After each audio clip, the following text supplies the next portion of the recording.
digital world feels different than their real world. That's what we need to understand. Kids know face to face like what is safe and what's not safe, but when it happens online, like they would never give their personal information away to some random guy who walked up to them at the mall and started like quizzing them on like where you live and where you go to school, etc. But if they meet that guy online, he's now a potential follower or friend, and it feels okay.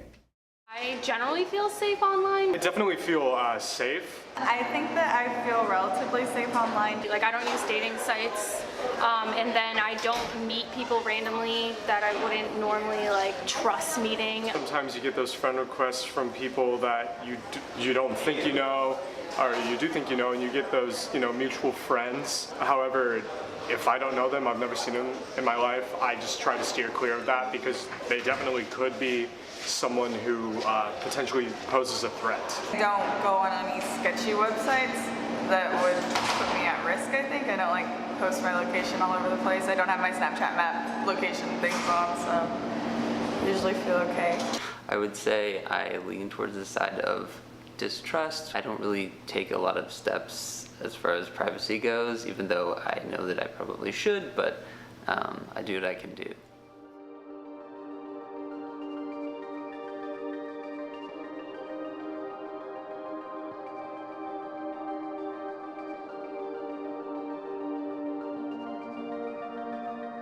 My name's Cranford, and I've been with the Orange County Sheriff's Department and in law enforcement for about 17 years.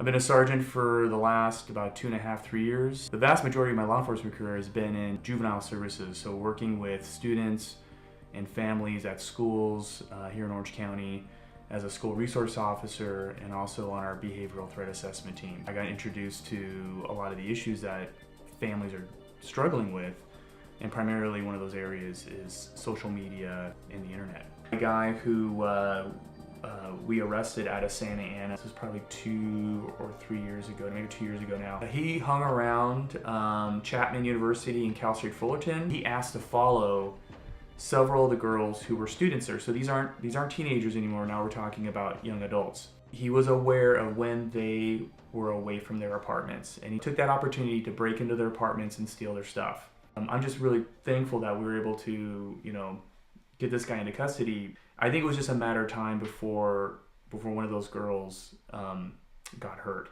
When we have someone who's committing a felony and they're using social media like Snapchat to do that, then we have to write a search warrant, get a judge to sign that, and then we submit it to Snapchat or Instagram, Facebook.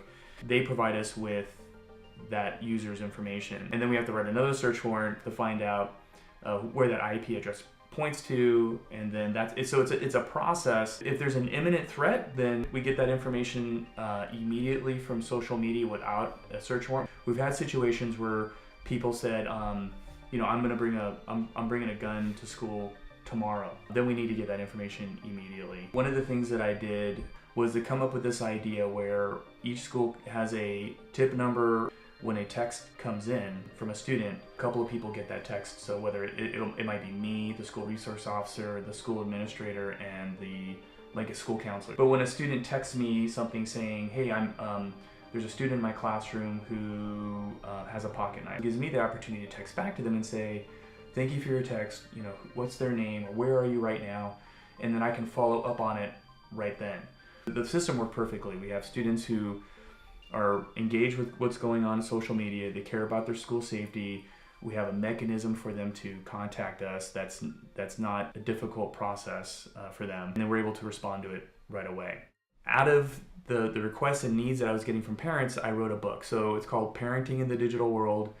And basically it walks parents step by step through what I cover in the seminar, but in detail. Parents have some difficult talks that they need to have with their kid, whether it's talking just about social media, talking to them about sexting and relationships online and all these issues and online predators. The book is going to help them, give them the words, how to have those talks. And then the last half of the book is the step-by-step how to turn on the privacy settings, how to turn on the parental controls. Kids today get one chance to make the right choice. As soon as they hit that send button, they can't get it back.